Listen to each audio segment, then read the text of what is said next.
sustainable marketplace. State leaders voiced concerns that the decision could increase vaccine hesitancy. More than 7 million doses of the J&J have been administered in the U.S. In business headlines, a shortage of truck drivers is being made even worse by the pandemic. According to the American Trucking Association, by the end of 2018, the industry had a shortfall of 60,000 drivers.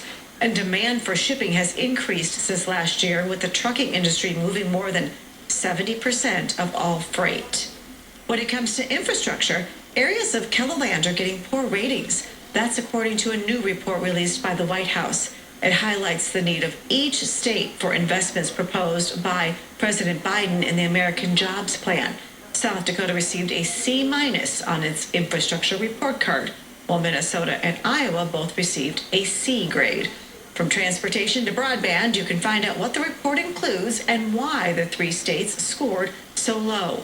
That's in a KELOLand.com original report online right now. A new commercial airline will... Select quote found John a 5... Mix of cloud and sunshine in the east. Temperatures, again, quite a bit cooler than they're supposed to be at this time of the year, but it should feel better tomorrow because there's not going to be as much of a breeze. We'll be in the 40s and then clouding up tomorrow night, but I think it's going to be dry. So here's the forecast now for Sioux Falls and Marion, South Dakota for tomorrow.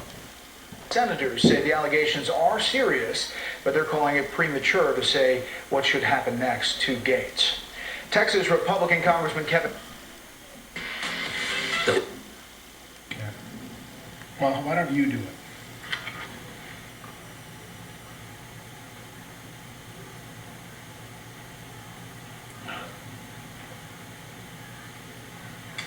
Sorry, I covered it with the dot, but that's what I'm referring to. All right. You see it just underneath the dot. Now, in the next image, 1060, what appears to be happening? In this particular image, it appears that Mr. Floyd is looking away from, from Officer Lane. And looking at the timestamps, that's approximately 1 second later. Yes. And in the third image, does he appear to be looking at Officer Lane again? Yes. And do you see that same object in his log? I can, yes. In terms of the later analysis, there, you understand there was some evidence collected from the backseat of Squad 320? That is my understanding, yes. And do you know what that substance was? There was some material there that had saliva and DNA on it that matched Mr. Floyd, and those, I believe, and those objects had fentanyl and methamphetamine, if my memory serves me correctly. So is that what you conclude your analysis on in terms of the ingestion of controlled substances as far as the timing in this case? Both before they were approached as well as during, in the backseat of the squad car? Yes. All right, coming up, you're going to hear an intense cross-examination, but a point made beyond cause of death could have been the most important of all. You'll hear that coming up.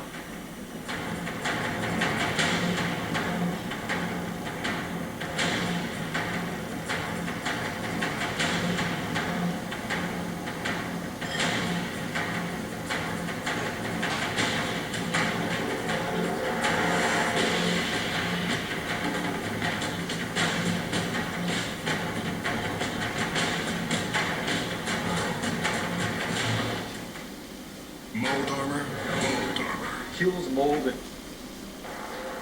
Yeah, it's a big problem for Matt Gaetz if the feds got his phone and that went in to get cleared, obviously, through a judge, that kind of surveillance. Mark, this story has really accelerated with the reporting of the New York Times and your reporting in Politico. I don't know if you'll answer this question, but I'm going to ask it. Does your reporting reflect that Matt Gaetz may have a legal criminal problem? Or does your reporting at this point reflect a lot of stuff around him that the feds are looking at, but that he may not be in things that are chargeable? Well, I'm gonna dodge this a bit. It depends on how you define problem, right? I mean, when the federal government is seizing your phone, you got a problem. When your allies are saying, hey, hey, yeah, maybe he had sex with her, but it was when she was 18 and a half. You know, when you're measuring people's ages in fractions, you got a problem. Now, is he going to be indicted? That's a whole other matter. That the teen or the former teen who's now 21, question is, what has she said to the federal government, if anything, and what evidence is there that she can back up or shed more light on? And then obviously there's the Joel Greenberg matter, but he might have some problems as a witness against Gates. Specifically, this is a guy who, according to the indictment, not only had sex with a 17-year-old, but falsely smeared her was a pedophile. Is that the kind of guy you want as a star witness in your case against another guy who's accused of having sex with a minor, potentially?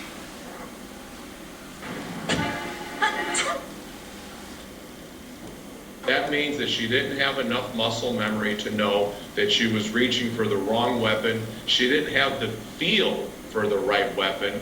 She didn't have the perception to see that the color of the weapon was different. So there needs to be a serious overhaul in this department, because the goal here is never ever to have confusion of weapon again. You don't want any sort of weapon confusion, no slip-ups ever again. How will this be prevented? That's one way to start. All right, Tony. Thank you very much, Tony Romanucci, joining us. We'll stay in close touch with you. Coming up, a CDC panel ends a critical meeting on the Johnson & Johnson single-dose vaccine without any action. We're going to tell you what that means for the vaccine pause and the concerns about blood clots. And women are speaking out to CNN about Republican Congressman Matt Gaetz detailing sex, drugs, and payments after late-night parties.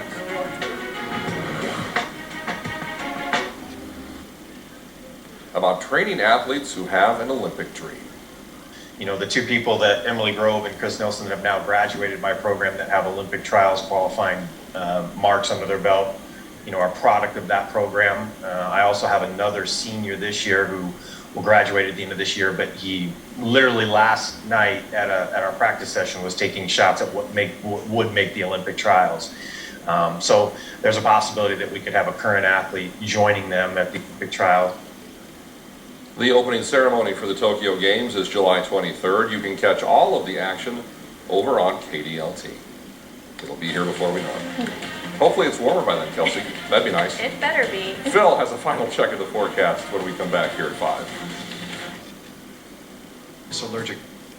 A 56 Sunday, then cool it back with rain and snow on Monday. Dakota State University is breaking. X-Chair just made history's most comfortable work chair even better by I suggest the absence of quorum.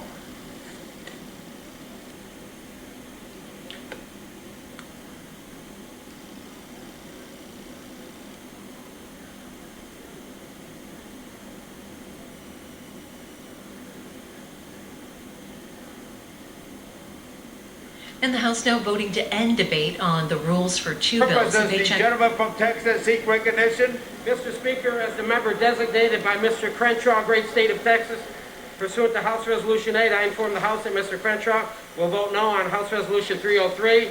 As a member designated by Mr. Babin, the great state of Texas, pursuant to House Resolution 8, I inform the House that Mr. Babin will vote no on House Resolution 303. For what purpose does the gentlewoman from Connecticut seek recognition? As the member designated by Ms. Wilson pursuant to H-Res 8, I inform the House that Ms. Wilson will vote yes on H-Res 303.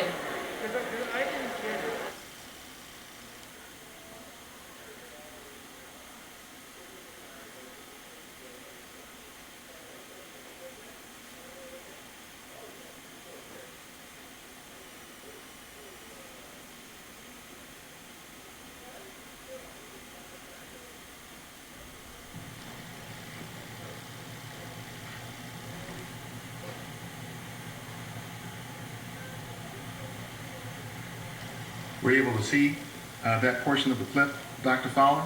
Yes, sir. Were you able to see that George Floyd was chewing? Overall, if you have an opinion. I saw his mouth open and close briefly. He could have been chewing. I don't know. Dr. Fowler, can you see a white substance in George Floyd's mouth there?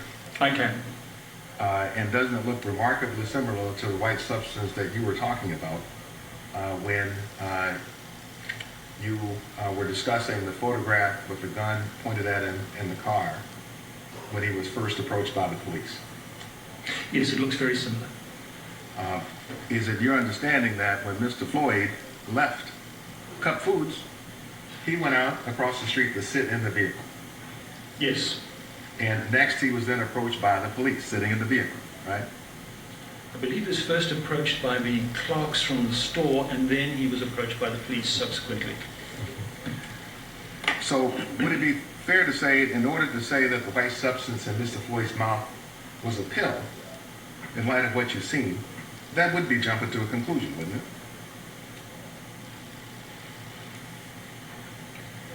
Specifically, when I testified, I said there was a white object in his mouth. That's all I could discern from that, and I remember saying that under direct. So you were not then either telling or suggesting to the jury that the white substance was a pill, are you? I never said it was a pill. I carefully said that I could see a white structure in his mouth. Dr. Fowler, just answer and I did not want to classify it, and I didn't classify it. If you just answer my question. Yes. You're not either telling or suggesting to the jury that the white substance was a pill, are you? No, I never did. Showing you, Dr. Fowler, what has been entered in the evidence as Exhibit 941.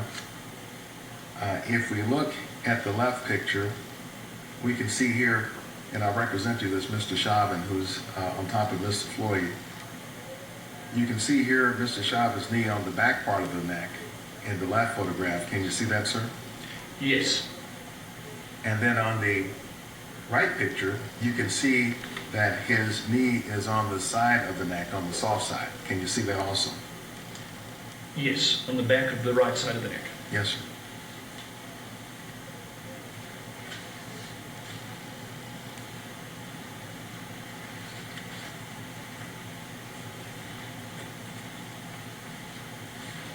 Thank you, Brad.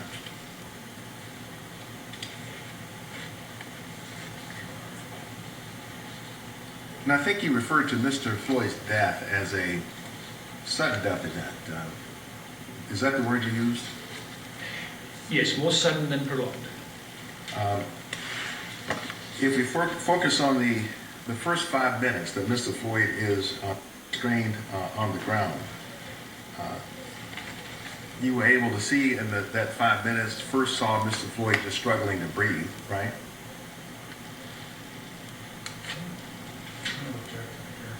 Oh, I'll rephrase it, John. You could see in the first 5 minutes, or hear that Mr. Floyd was first calling out that he can't breathe. Correct. Mr. Floyd verbalized, "I can't breathe," multiple times. And you then later heard him actually call out for his mother. Yes. And as time passed in that first 5 minutes, you could hear that his voice got thicker and quieter. You could hear that, couldn't you? I did not perceive that, but I'm no better at listening than anybody else is, so anybody can make up their own opinion with regard to that. But to your hearing, you didn't hear any change in Mr. Floyd's voice. Is that what you're saying, sir? Not that I noticed. Did you notice that during the 5 minutes that his words got further apart? Yes, they did. The Chauvin trial, an expert witness for the defense, says many factors like heart disease and possible carbon monoxide poisoning contributed to George Floyd's death, ending America's longest war. It's time for American troops to come home. President Biden announces a withdrawal from Afghanistan. Tonight, the sharp criticism from Republicans. Offshore disaster. The search for missing crew members after their boat capsized during hurricane force winds. COVID long haulers. The millions of COVID survivors with debilitating symptoms, like a former marathon runner who now struggles to speak. Brazil on the brink. He's not only going to kill Brazilians, he could kill people all over the world. Death of Bernie Madoff. The mastermind of the largest Ponzi scheme dies behind bars. Plus, a young baseball fan's simple gesture, and what it can teach us all. This is the CBS Evening News with Nora O'Donnell, reporting from the nation's capital. Good evening, and thank you for joining us. We're going to begin with breaking news that is just coming out of an emergency meeting at the CDC. Tonight, the scientific committee advising the government on vaccines says it needs more time to evaluate the risks associated with Johnson & Johnson's coronavirus shot, essentially extending a nationwide pause on using the vaccine for at least another week. The FDA and CDC temporarily halted use of the single-dose vaccine nationwide Tuesday after 6 women came down with an extremely rare blood clotting disorder. One of those women died. The committee had been expected to lift that pause and issue new warnings about possible reactions to the vaccine. Instead, members said they just don't have enough information to make any decision. Health officials point out more than 7 million people have gotten the Johnson & Johnson shot without any issues. But tonight's move is setting off a firestorm, raising more questions about the safety of that vaccine and creating more doubt among those who fear getting vaccinated at all. CBS's Mo Olengi is going to lead off our coverage tonight from a vaccination site. After being close pandemic in Sioux Falls, Jenna Lemare, Dakota News Now. We're just getting started here at 5:30. Still ahead, our one-on-one conversation with Sanford President and CEO Bill Gasson on the pandemic response as well as the future of the health system. Even without Johnson & Johnson temporarily, that there is more than enough of the other vaccines, Pfizer and Moderna, to vaccinate all Americans, to even accelerate vaccinations, they suggested. ABC senior national correspondent Steve Osunsami leading us off tonight with late news from the CDC in Atlanta. A CDC advisory panel tonight says it needs more time and information to respond to the new concerns about the Johnson & Johnson vaccine, which rather bluntly, and I'll read it to you, they said, the Taliban is likely to make gains on the battlefield, and the Afghan government will struggle to hold the Taliban at bay if the coalition withdraws support. What do you see as the U.S. role in trying to make sure that doesn't happen? What will the U.S. role be? Because, as you know, there's a lot of concern. What's going to happen to Afghan women and girls, for example? There's a lot of legitimate concerns about the future of Afghanistan, a lot of concerns about a lot of things. If we do not act in Yemen, some 400,000 children will die of starvation or disease in the worst humanitarian disaster on earth. There are concerns all over the world, and I share those concerns. But the bottom line is that what we need to do is understand that in Afghanistan today, you have the Taliban. They've been there for a long, long time. This is an extremely reactionary organization, terribly anti-woman. You got the Afghan government, which is corrupt. And what we have got to do is do the best that we can in supporting the government, supporting the Afghan military. But we do not need to spend huge amounts of money doing that. We do not need to put American lives at stake. All right, let's talk about a different issue while I have you, a couple different issues I want to get to. Let's talk first of all about the latest police shooting just outside of Minneapolis. Your fellow progressive, Congresswoman Rashida Tlaib, reacted by saying this, and I'll put it up on the screen. I am done with those who condone government-funded murder. No more policing, incarceration, and militarization. It can't be reformed. Do you agree with her on that? I'm sorry, who said that? That was said by Congresswoman Rashida Tlaib of Michigan. No, I don't. I think that what we need to do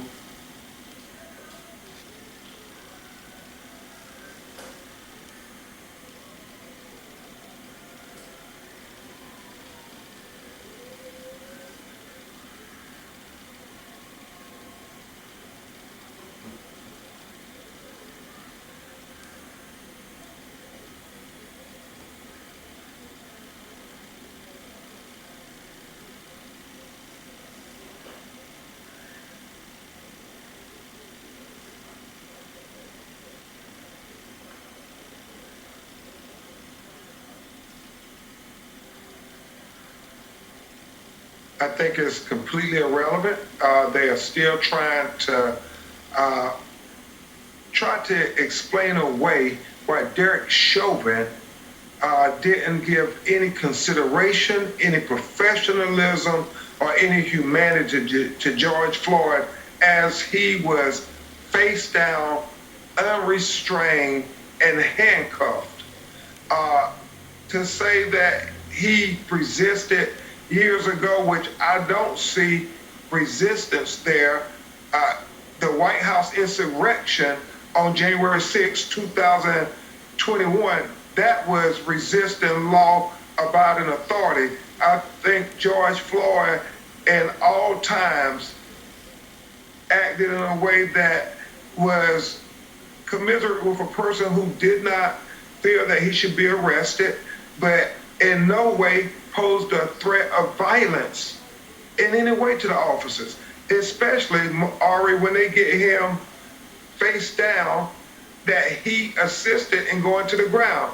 You look at the entire video of George Floyd, you will see he was very compliant with the law enforcement. He just did not want to get put in the back of the police car because of his size and that he was claustrophobic. And there's one point in the video where he asked, could you bring a bigger vehicle? Mr. Crump, the other thing I wanted to ask you about, and I think viewers know because I mentioned it in our broadcast, you do this work. You've been doing it for a long time. The civil rights work, sometimes there aren't videos. Sometimes there's not national media attention. Sometimes there aren't big famous people involved. You've been doing this work for so long. And it's not our job here to prejudge what will happen in the Daunte Wright killing and in the Potter indictment. We'll cover those trials too. But seeing what you said earlier today, what are your reflections here about what may be, albeit tragic, what you put as a change in at least the process, the speed of the justice system in some of these cases? Your reflections tonight. Yeah, you know, Ari, it was profound. I was at Reverend Al's National Action Network convention having a panel with the mothers of the movement. That been Trayvon's mother, Michael Brown's mother from Ferguson, Eric Garner's mother from here in New York, and Stephon Clark's mother, who was killed in the backyard of his grandmother's house in Sacramento. And we found the news that the officer was going to be charged in the killing of Daunte Wright. And it was profound because when you really think about it, Ori, it was the blood of their children who helped us get to this point in America, because none of them got due process. Trayvon was the only one who had his killer arrested and had to come to face the evidence in court, in the court of law. These other mothers never got their day in court. So I want to believe in my heart that we're starting to progress now, because we saw in George Floyd, the officers were charged within a week. Now we see in Daunte Wright, the officers are charged in a week. Hopefully we can get to that point where we have equal justice under the law, where marginalized minorities who are killed by police can get equal justice as our white brothers and sisters. Needs to fight the battles for the next 20 years, not the last 20. His decision drew a sharp response from Republicans. We get more now from CBS's Weijia Jiang at the White House. President Biden announced the end to the U.S. war in Afghanistan from the same spot in the White House treaty room as President George W. Bush announced its beginning 20 years ago. It's time to end America's longest war. It's time for American troops to come home. The president said the U.S. would withdraw all forces by September 11th, having stopped al-Qaeda from using Afghanistan as a base for another attack. The CIA director warned leaving comes with consequences. When the time comes for the U.S. military to withdraw, the U.S. government's ability to collect and act on threats will diminish. Republican Senator Lindsey Graham. The result of this decision today by President Biden is to cancel an insurance policy that, in my view, would prevent another 9/11. President Biden honored the more than 2,400 troops who died in Afghanistan, visiting Arlington National Cemetery, where many are buried. Nobody else needs to die. U.S. Army Sergeant Adam Keyes survived, but he lost both legs and his left arm when his convoy ran over an IED in 2010. If you don't have a plan, like we did not have a plan, then there is never going to be a true resolve here. We have to call it quits at some point. We can't be there forever. President President Biden said the U.S. would continue its diplomatic and humanitarian work in Afghanistan, but he has made clear that he wants to focus the U.S. foreign policy on threats from China and Russia, along with the nuclear ambitions of Iran and North Korea. Nora? Weijia Jiang at the White House. Thank you. We turn out off the coast of Louisiana tonight, where a desperate search continues for crew members from a ship that capsized in the Gulf of Mexico in hurricane force winds. Rough seas have slowed the search. CBS's Jesse Mitchell has the latest now from the Louisiana coast. Cell phone video of the capsized boat shows a Coast Guard cutter and several private boats racing to help pull people out of the rough seas. We've rescued 6 survivors. Unfortunately, we recovered 1 individual on the surface of the water, deceased. The ship, Secor Power, was carrying 19 crew members when it capsized during a severe storm off the Gulf Coast. 12 people are still missing. What we know of the weather conditions at the time is that we had 80 to 90 mile per hour winds. Boater Bruce Simon got caught in the same storm and heard multiple distress signals coming from the troubled ship. Mayday, mayday, mayday, we need assistance. One after the other. Chaz Morales, a father of 3, is one of the missing crew members. He loves his baby so much. We need him to come home. The search for the missing will continue through the night. Jesse Mitchell, CBS News, Grand Isle, Louisiana. And we got word today. Strong criticism from the senator who chairs the committee overseeing the Capitol Police. In the end, they didn't do what they needed to do. The Inspector General's findings in sharp contrast to former Capitol security officials who recently told Congress they could not have anticipated the broad violence that left more than 100 officers injured and possibly killed another. No entity, including the FBI, provided any new intelligence regarding January 6th. The Inspector General also finding stunning security failures the day of the insurrection. Shields that easily shattered from the blows from the mob. Some officers vulnerable without shields because they were locked away inside a bus. And the Inspector General questioning why officers were also told not to use the most aggressive force against the mob, like stun grenades, which might have helped push back the rioters. And David, tonight we learned that prosecutors have closed the investigation into the fatal shooting of Ashley Babbitt, who was killed by Capitol Police when she tried to climb through a broken window during the attack. Authorities say the officer justifiably fired in self-defense and to defend Congress, David. All right, Pierre Thomas, who continues to follow this. Pierre, thank you. There is a desperate search underway in the Gulf of Mexico tonight after a vessel capsized. Well, certainly it's different, a different administration in a different way. Look, we don't want to just write checks to the government. We want to make sure that the people can benefit. How can the people benefit, and how do we stop them from coming from El Salvador, Honduras, and Guatemala specifically?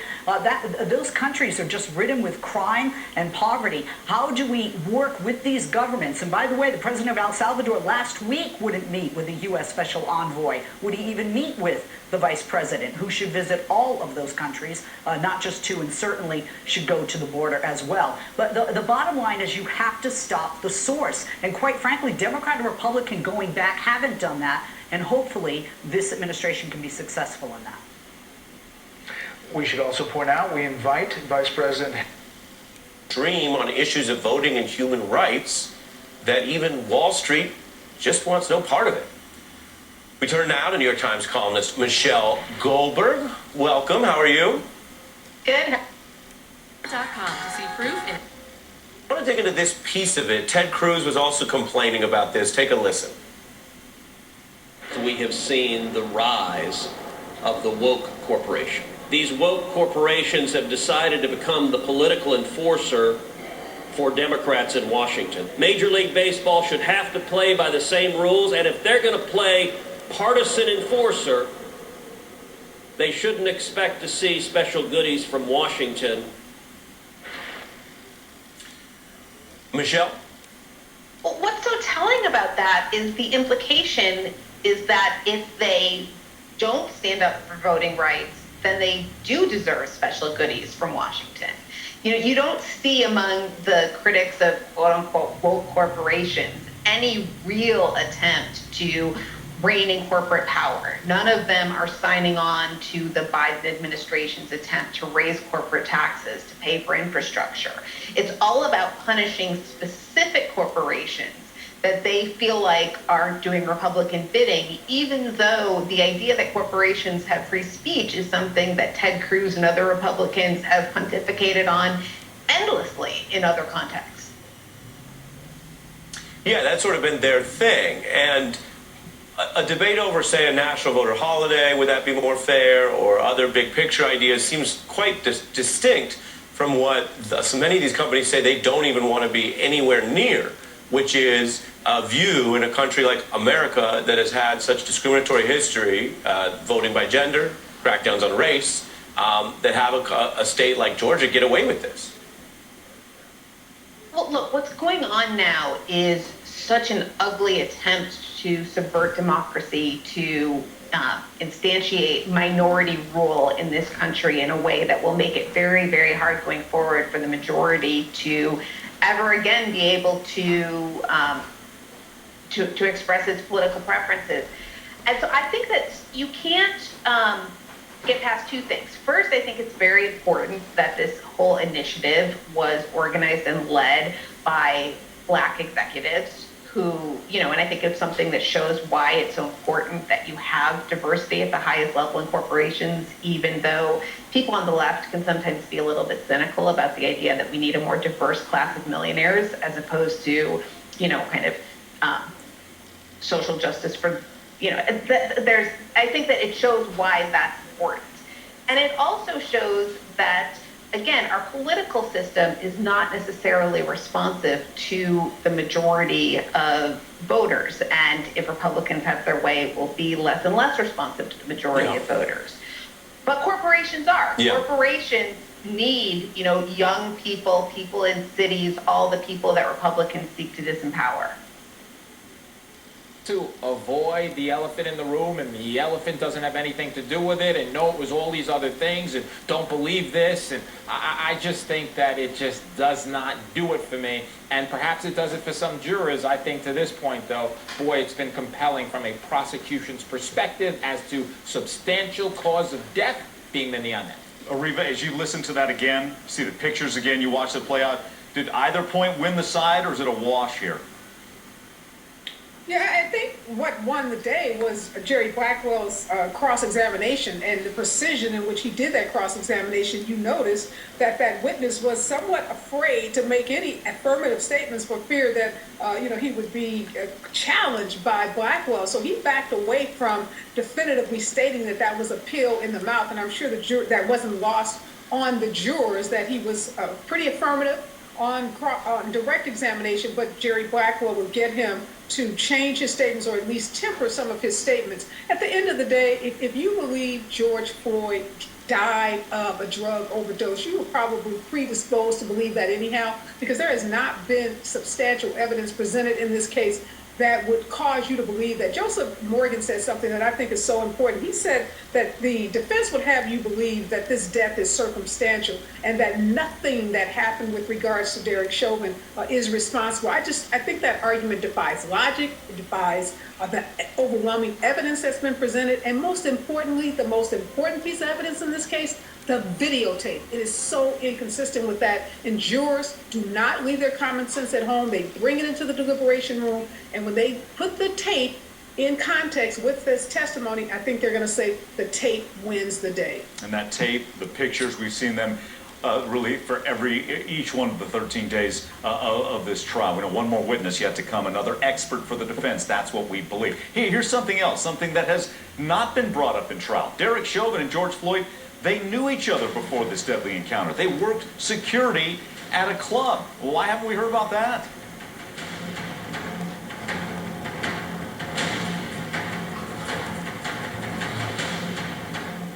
Now there's a new way Experian Boost can raise your credit scores. Just by paying my monthly streaming services, I was able to raise.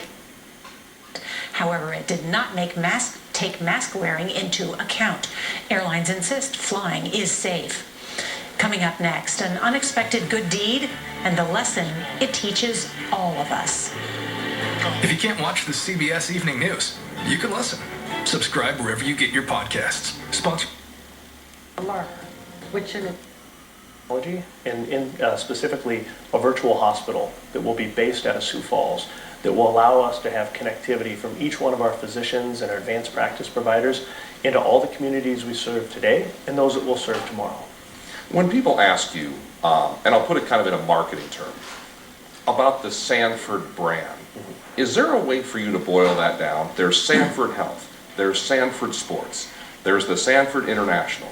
You have Lady A, the country music group, as a spokesperson for Profile by Sanford, which is helping people to take better control of their health through weight loss. Correct. How do you boil it down and say, this is what we are? Yeah, I would say the best way to summarize it is that Sanford Health is a strategic healthcare company. And that means that we're going to serve in a lot of different capacities. You've talked about it. It's in the clinic, it's in the hospitals, it's in the weight loss, it's in the sports management, it's in the health and wellness space, it's in the insurance plan to make sure that we're providing great opportunities and benefits for those employers and individuals who would access us through the markets. And so we want to make sure that we're meeting all of those healthcare needs for you and your family in these communities. Is there ever... Used to be a journalist. I always say I'm not a journalist anymore. I opine, and people forget. There's a big difference. There is a huge and should be a line in the sand. Journalists should ask the questions and get the answers, report the facts. People like myself strategize, opine, analyze, and talk on a talk show about it on radio. But at the end of the day, I have to say I have seen a difference since President Trump was president, in all honesty. And I think part of the reason for that, Brett, was his attitude toward a free press, or lack thereof, and his attitude and his treatment of reporters. And I think after that, that in a sense put them on the defensive. So were they kinder and gentler to Joe Biden? Perhaps because he's been kinder and gentler to them? Could be. Trey?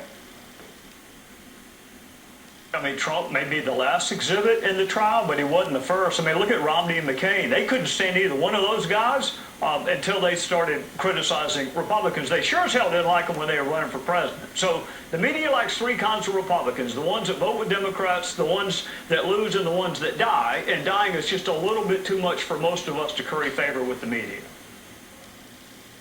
The United States military has begun strikes against al-Qaeda terrorist training camps and military installations of the Taliban regime in Afghanistan. That was 20 years ago. Since then, over 2,300 U.S. troops died in Afghanistan, over 20,000 injured, more than 43,000 Afghan civilians also killed. The U.S. price tag, over $2 trillion. Which brings us to an unusual headline today. The New York Times with this news that it is the end to the nation's longest war, marked by the president today. I'm now the fourth United States president to preside over American troop presence in Afghanistan. 2 Republicans, 2 Democrats. I will not pass this responsibility on to a fifth. It's time to end America's longest war. It's time for American troops to come home. A definitive statement from the new president as Senator Biden voted for the Afghanistan-Iraq wars. Later, he was critical of the Bush approach in Iraq, and recently he's been arguing against the presence in Afghanistan. We should note that generals were pushing for a longer presence in Afghanistan, advising Biden to delay withdrawal until they had more progress against the Taliban. The Times reporting Biden's announcement rejects the Pentagon's push to remain, showing Biden forcibly stamping his views on a policy he's long debated but never controlled. After this announcement, the president visited Arlington, honoring those who served and formalizing a promise that with the end of America's longest war today, Americans may no longer have to meet this solemn fate.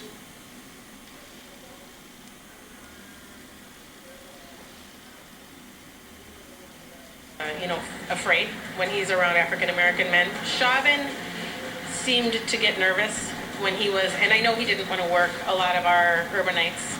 He would do it out of obligation to me, but I know that he tried to book other people instead of himself often as well. So, did he ever say why? Oh yeah, I don't think that there was a question that they don't like doing urban nights. They don't want to deal with the crowd, and it was quite obvious what was going on. That it was all about race. But those comments made a year ago, right after what happened May 25th. Nicole DeBoer, why would that not come into play here? It's the kind of thing that likely will come in during punishment for people that know Chauvin and have seen him interact with the public before. But it may not be relevant to determine whether it's more likely than not that he's guilty of this crime. At least that may be why the judge decided not to let it in.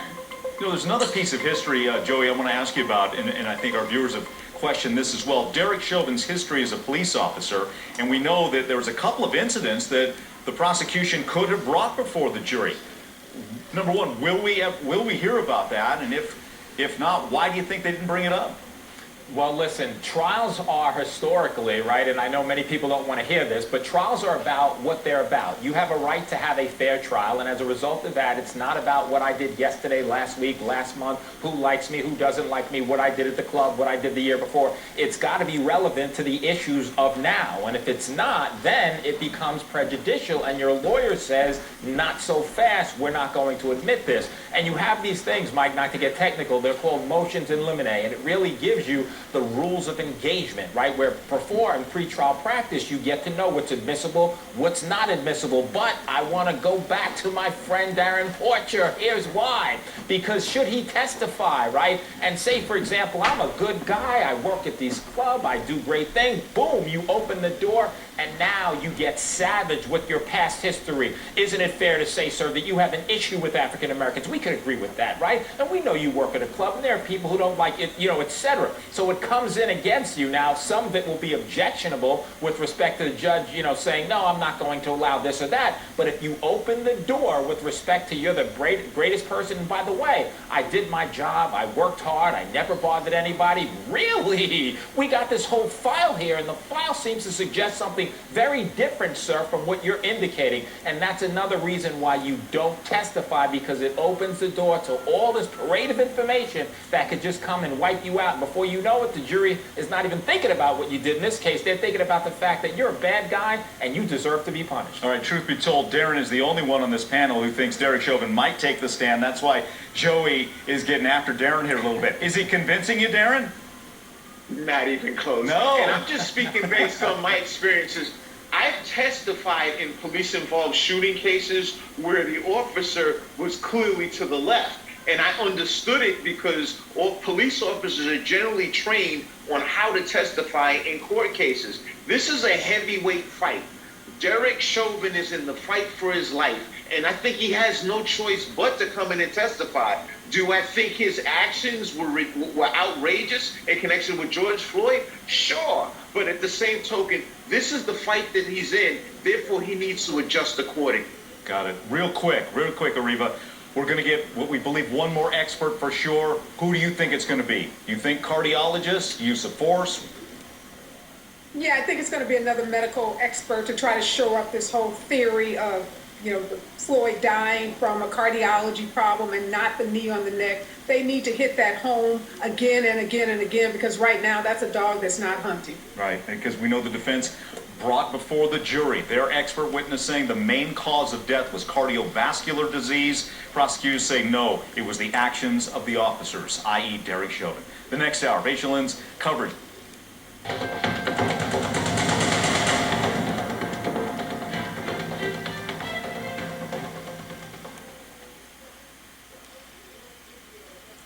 Tonight, the former officer who fatally shot Daunte Wright charged with second-degree manslaughter. The officer arrested a day after resigning from the force. Her former chief saying she mistakenly fired her gun instead of her taser, killing Wright. The outrage, some saying the charge isn't enough, as the Minnesota City braces for a potential fourth night of unrest. Derek Chauvin's defense calling their own medical expert, who did not examine George Floyd's body and says Floyd did not die from asphyxiation, the role he says police car fumes may have played, and how prosecutors push back. The pause on Johnson & Johnson's COVID vaccine staying in place after a CDC panel held an emergency meeting on rare blood clots. Late today, the critical vote delayed, and worries among those who've gotten the shot. President Biden announcing a full U.S. withdrawal from Afghanistan by September 11th, saying it's time to end America's longest war. The president visiting the graves of U.S. troops, saying, look at them all. In Washington, the mixed reaction. The urgent rescue mission after a ship capsizes off Louisiana. And Bernie Madoff, the con man behind the biggest Ponzi scheme in history, his deaths behind bars. This is NBC Nightly News with Lester Holt. Good evening, everyone. The calls for justice for Daunte Wright were answered today, though not to the extent his family hoped. A Brooklyn Center, Minnesota police officer who for 26 years served in blue, today wearing orange in a jail mugshot, facing a charge of second-degree manslaughter in the death of the 20-year-old black father. It was over in seconds, the struggle, the shout, taser, taser, taser, and then the lethal shot from a very real gun in the hands of Officer Kim Potter, who was white. The prosecutor's decision to charge something less than murder, a disappointment to some activists who question how a highly trained police officer could confuse a service weapon for a taser. Ron Allen is there tonight with reaction and late details.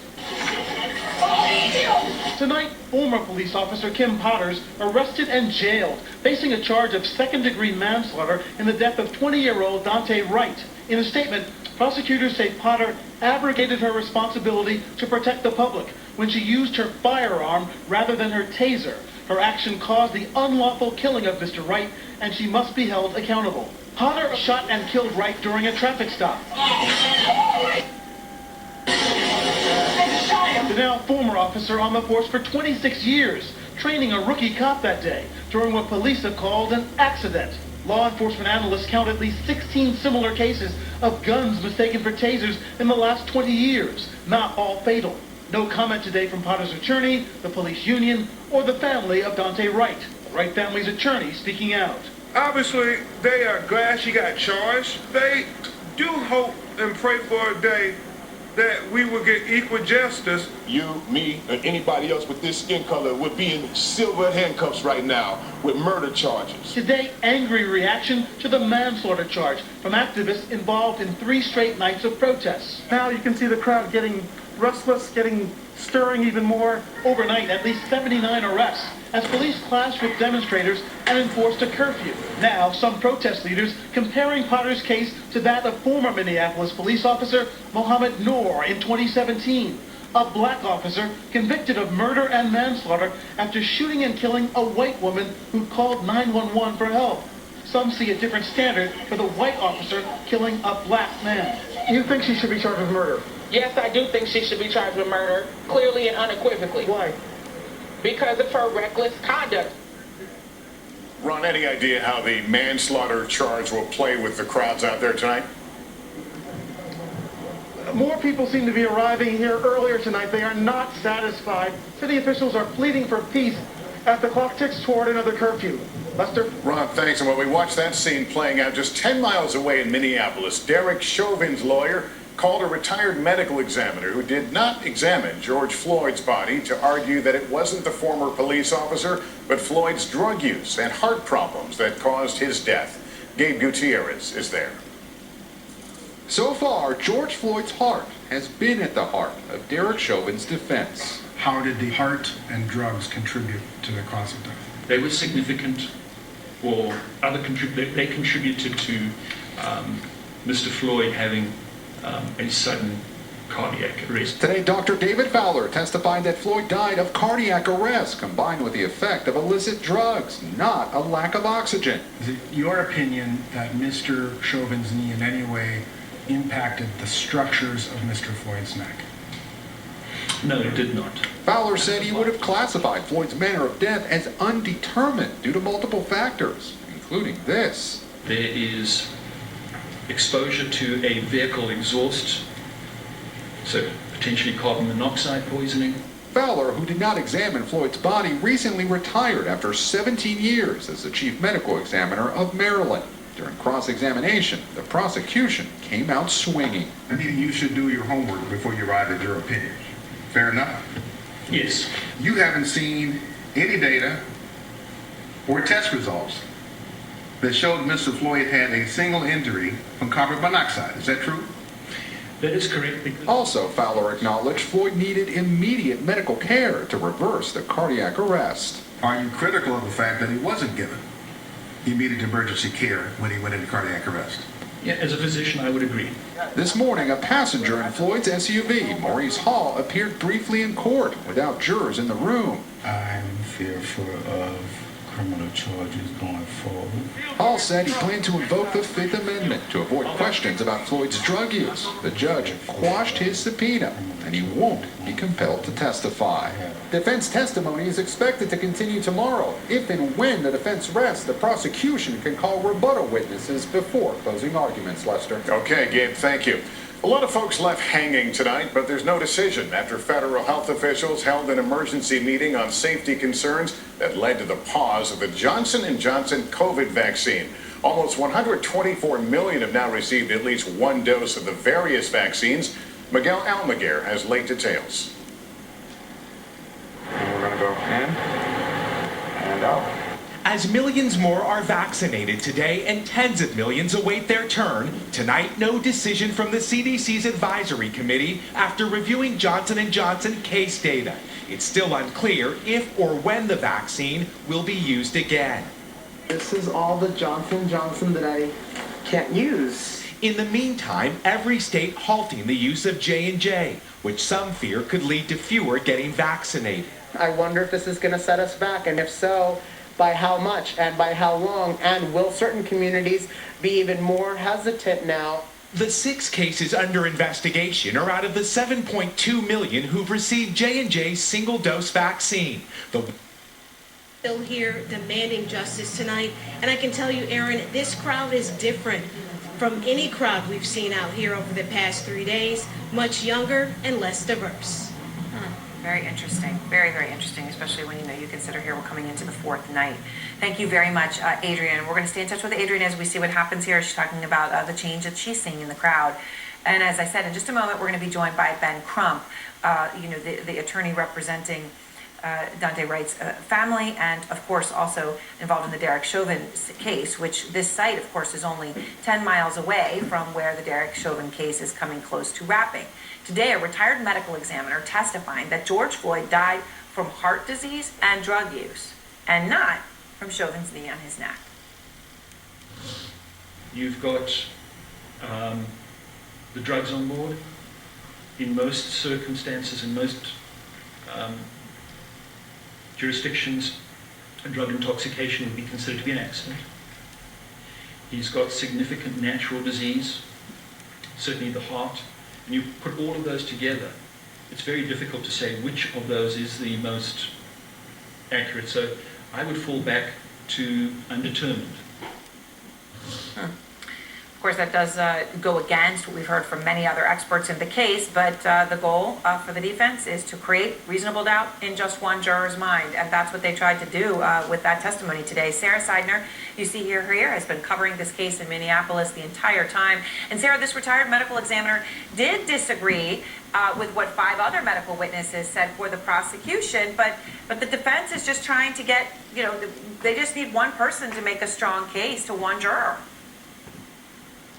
Yeah, and then if that one juror, if it's only one juror or 2 or 3 or 4, it will be a hung jury if that does happen. But the prosecution put on an extremely strong case. As you know, there were 38 witnesses that they brought forward.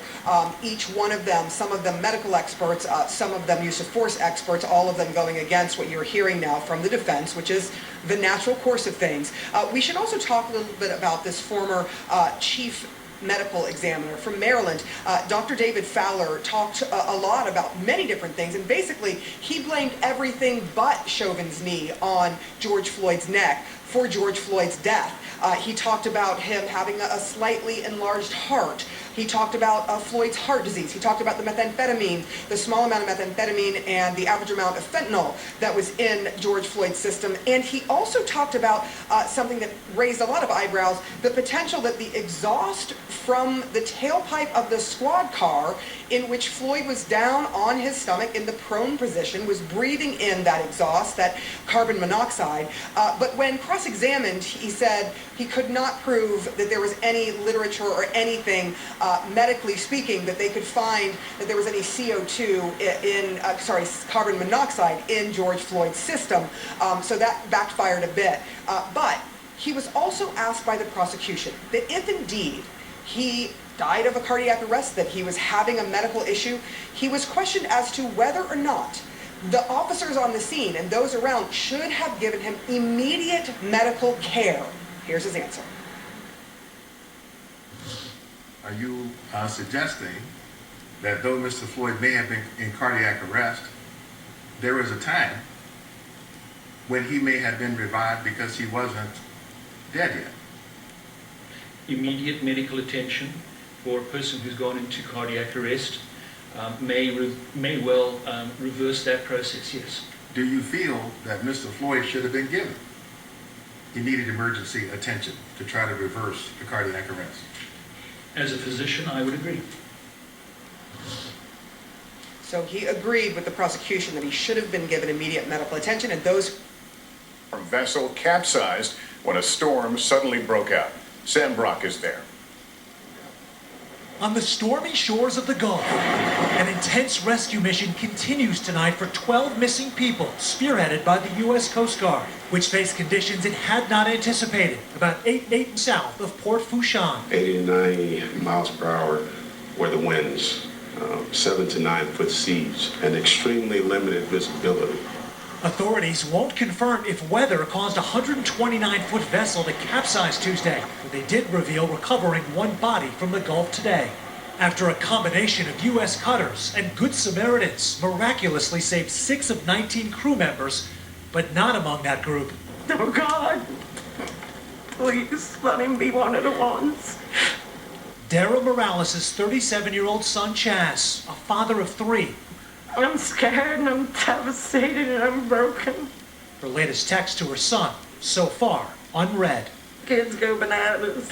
They need their daddy to come home. I want him to come home. I don't need him to come home.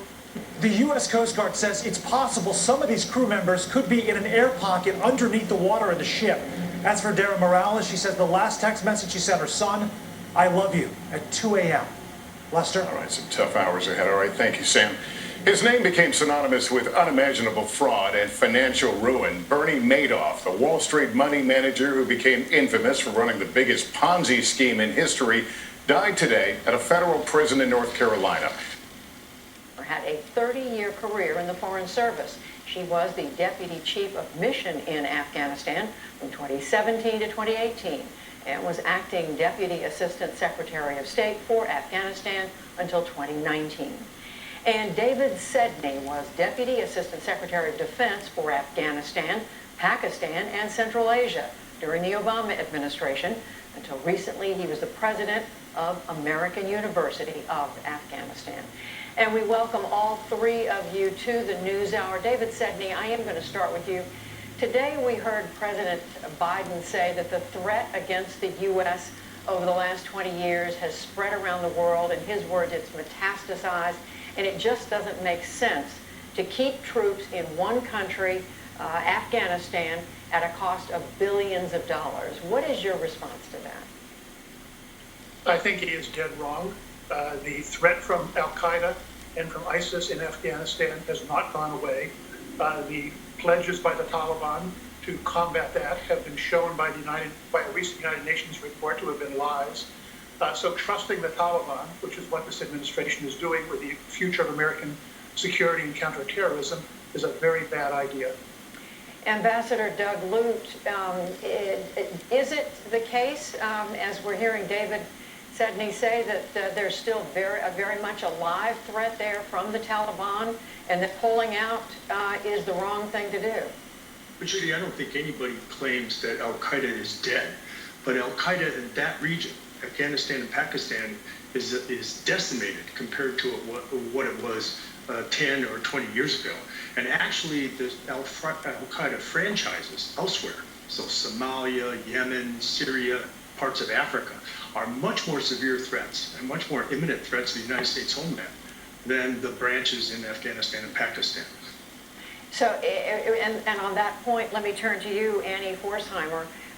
This argument that the threat that was so present and so enormous inside Afghanistan has spread around the world. In other words, that the Taliban is weaker than it was. What is your sense of that? Unfortunately, the Taliban will be emboldened by what has just happened. A conditionless withdrawal with a date is removing the leverage that we've had, and at this point, I don't believe that they have any reason to sit down to negotiations with the Afghan government, nor to fulfill any of the promises that they've made regarding fighting terrorism. And why do you believe that? I believe that they can simply look at the calendar and also use the psychology of appearing to have kicked us out of the country the way that the Soviets left, to portray themselves as winners. And Afghans, unfortunately, will have to make their decisions based on the idea that the Taliban could come back to power. Coming back to you, Ambassador Doug Lute. To even carbon monoxide poisoning because Floyd's head was close to the exhaust pipe of the responding squad car. Yeah, you heard that correctly. An exhaust pipe is now on trial. So it shouldn't surprise you that Fowler's entire testimony, frankly, imploded once prosecutor Jerry Blackwell picked apart his findings during cross-examination, starting with debunking the theory that Floyd died, in part, due to vehicle fumes. Do you know if, in fact, the car was on or not? You didn't see any information or data from anybody who says, I either turned the car on or I'm the one who turned it off. You didn't see either one, did you? Correct.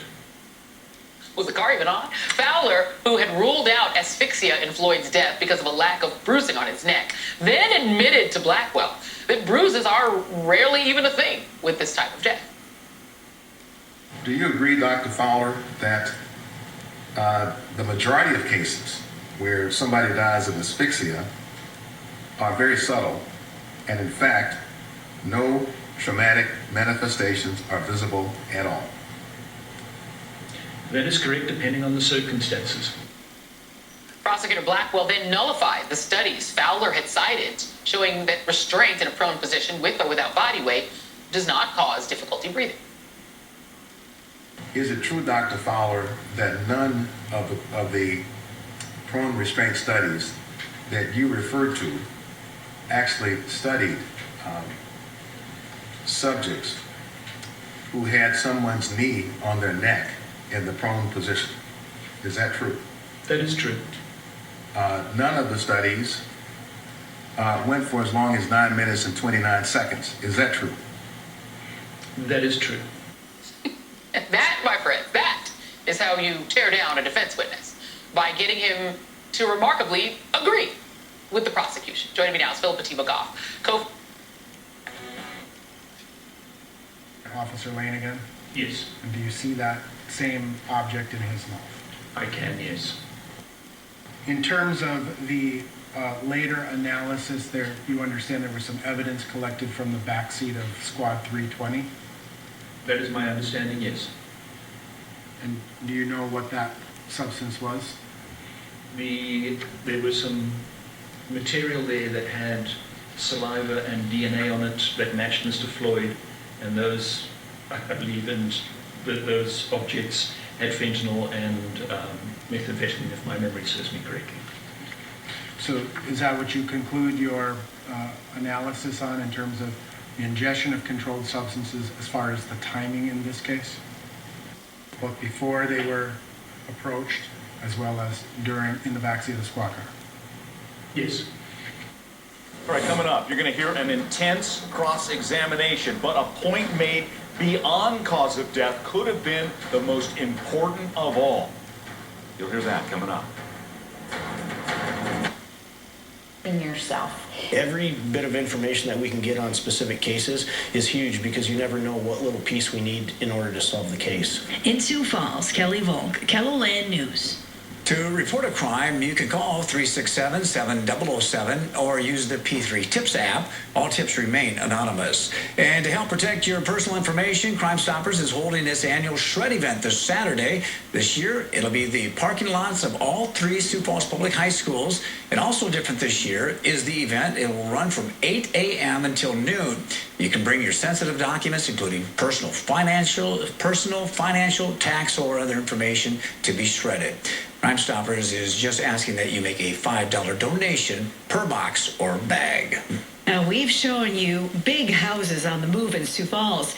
Now, another KELO community is dealing with the house on the move today. Check it out. This house is moving about 40 miles from Yankton to Springfield. Get that pinkish red coloration from CO. It is absolutely unbelievable. His testimony about the fentanyl and heart disease obviously is also quite incomprehensible. George Floyd had a slightly enlarged heart, some degree of arteriosclerosis, nothing at all highly atypical for a person of his age. He did not have a heart attack. There's no evidence of his complaining of classical type of chest. No findings at autopsy.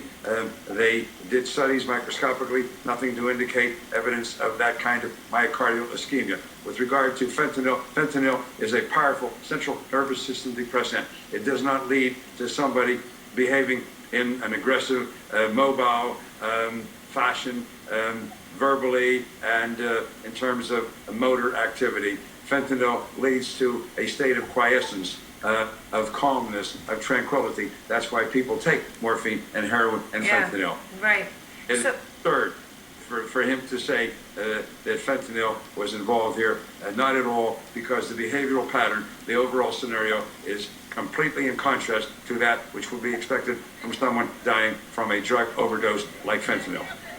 So let me ask you, Mayor Rawlings-Blake, about one other. I want to just ask you a question about the other case, the charges that we now have against the former officer Kim Potter in the death of Daunte Wright. Okay, so these charges are second-degree manslaughter. Obviously, they could have gone with third-degree murder or second-degree. They could have gone with something more. You heard Ben Crump making the case for why he thought that they should have. They went for second-degree manslaughter. It could still carry a sentence of a decade in prison. But explain for us why you think they went for this charge instead of something more severe. I think we have to remember that they're not precluded from bringing additional charges. I think what they wanted to do today was to make sure that the community knew that they were not sweeping this under the rug, that they were going to make sure that they addressed what we all saw with our own eyes, and that charges would be brought against this officer. I think it means a lot to the family and the community, and I think that the work that needs to be done to bring real reform to this community can start when they know that there will be accountability. All right, Mayor Rawlings-Blake, Dr. Wack, thank you both very much. You are looking, of course, at live pictures of Brooklyn Center, Minnesota, right outside the police department. You see protesters gathering out front next. Drug and sex-fueled parties attended by Matt Gaetz, according to people who were there, women who were there. The big question tonight is, did the congressman do something that involved sex trafficking or sex with a minor? And some of the biggest vaccine skeptics in the United States are evangelicals. And one Louisiana pastor telling his congregation to avoid the vaccine. Not only do I not encourage, I discourage.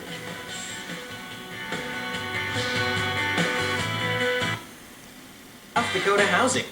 Combination of two immune. Opened up eligibility to kids 16 and older. Some colleges are now requiring students to get the vaccine before they come back to school. Do you support those kinds of requirements? Thank you for having me. First of all, I'm happy to see that we're able to provide more and more vaccines across the country. Ultimately, we know that they're effective and they're helping us reduce spread and ultimately get back to some sense of normalcy. We're working very closely with our partners at CDC to make sure we follow the guidance. But do you think schools should be requiring vaccinations for kids coming back? You know, at this point, unless it's a requirement that comes out of CDC, I don't want to jump the gun here. I know they're looking at the issue, and we'll be sure to support the decisions that are made from our health experts, keeping in mind that this is a health pandemic. We know it's an educational emergency, but we're always going to follow the lead of our health experts. keeping in mind that it's a pandemic. As we speak here, cases are rising in many parts of the country. Do you think that schools could face mass closures again if cases continue to rise? You know, that's a great question. I think it's really important to know that we are still in the middle of a pandemic. There are so many positive signs that we are able to recover. However, I've seen this before in my time in Connecticut. Once we relax a little bit too much in the community, we see higher numbers of COVID in our schools, not necessarily because they're spreading in schools, but because they're spreading in the community and our students go into their schools. So it's critically important. If we want to keep our schools open, which we need to keep our schools open, we have to make sure we follow those mitigation strategies out in the community as well as in the schools. Let me ask you about some of the racial and socioeconomic inequities that existed long before the pandemic but have really been made worse over the last year. We have a related question coming in from a member of our Student Reporting Labs network. This is a question from 17-year-old Janice Aragon. She's a student in Brentwood, New York. Here's Janice's question. My school is one of the biggest in New York State, with over 5,000 students, many of which are low income and minority. I want to ask, what will you do to help bridge the gap in education quality for disadvantaged communities like mine? Mr. Secretary, what would you say to Janice? That's a great question. I'm serving as Secretary of Education to really address those issues.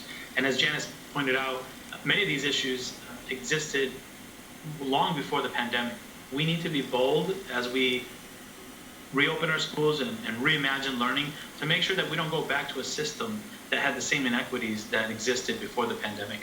We have an opportunity now to hit the reset button. The American Rescue Plan provides funds and support and guidance around what practices we should be following, and we need to be bold about addressing inequities that have existed in our system and have been exacerbated by the pandemic.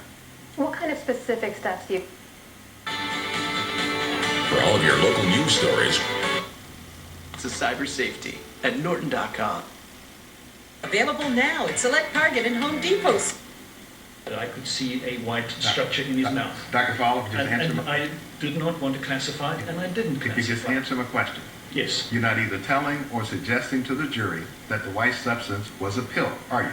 No, I never did. I'm showing you, Dr. Fowler, what has been entered in the evidence as Exhibit 941.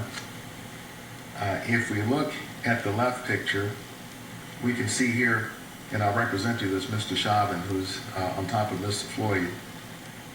You can see here Mr. Chauvin's knee on the back part of the neck in the left photograph. Can you see that, sir? Yes.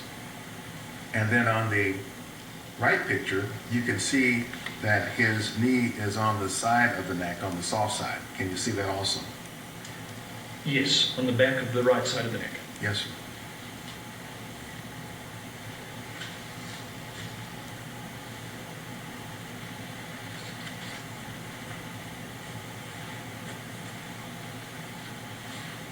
Thank you, Brad.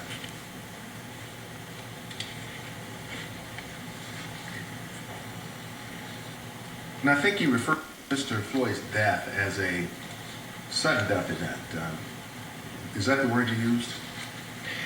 Yes, more sudden than prolonged. If we focus on the first 5 minutes that Mr. Floyd is restrained on the ground, you were able to see in that 5 minutes, first saw Mr. Floyd just struggling to breathe, right?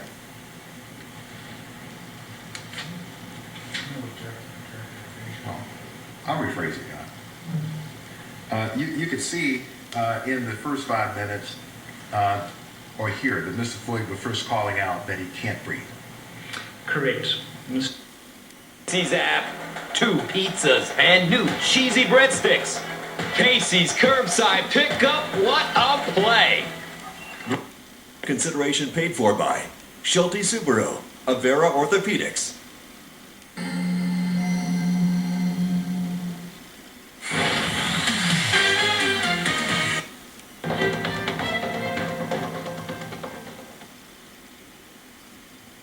Offered a signal last week his client may be sharing information about the congressman. I'm sure Matt Gaetz is not feeling very comfortable today.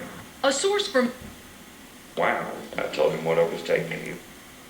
Bad news is mounting for Matt Gaetz, the embattled GOP congressman who's the subject of a federal sex crimes investigation. Did you notice that after roughly 4 minutes and 45 seconds that Mr. Floyd went unconscious? Yes. Then did you notice that sometime after 5 minutes, he was found not to have had a pulse? Correct. In your report, you refer to this as a sudden death event, but in your report and your findings, you don't record a time, do you, sir, for when the sudden death supposedly occurred, do you? I don't specifically remember doing that. Correct. But coming up, a blockbuster statement from the defense witness. George Floyd's manner of death was not a homicide. Battle of the experts playing out in court today. I would fall back to undetermined.